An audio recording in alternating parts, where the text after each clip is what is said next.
La dernière grande manière de diffuser les lumières, ça va être l'écrit.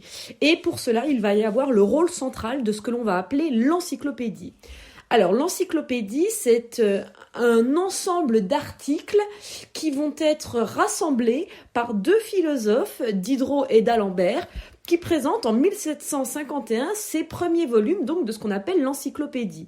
Alors il faut savoir que encyclopédie, ça vient du grec, encyclo, c'est faire le tour de, et pédie, ça a donné pédiatre par exemple, c'est l'enfant, celui qu'on va éduquer. Donc l'encyclopédie, c'est faire le tour de toutes les connaissances de la Terre et les enseigner. D'ailleurs, dans le prospectus de publicité, en quelque sorte, de cette encyclopédie, eh bien, Diderot écrivait que il va y avoir dans cette encyclopédie l'ensemble des connaissances éparses, c'est-à-dire éparpillées, l'ensemble des connaissances éparses sur la surface de la Terre, qu'on va venir concentrer dans ces volumes de l'encyclopédie.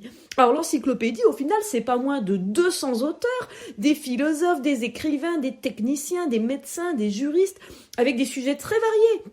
Voltaire, par exemple, va faire l'article sur la torture, mais on va aussi trouver un article sur une plantation, une sucrerie des Antilles, c'est une image qui ressemble à celle qu'on a utilisée quand on a travaillé sur l'esclavage, mais aussi, par exemple, des planches encore sur l'anatomie.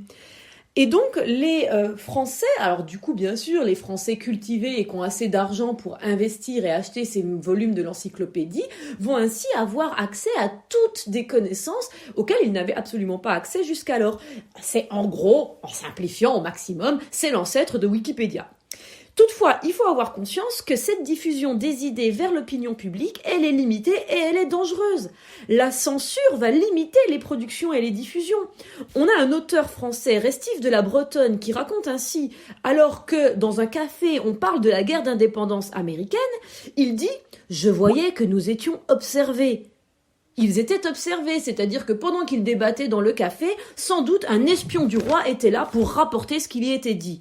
Le roi lui-même, Louis XV, va juger l'encyclopédie comme tendant à détruire l'autorité royale et il cherchera à la censurer.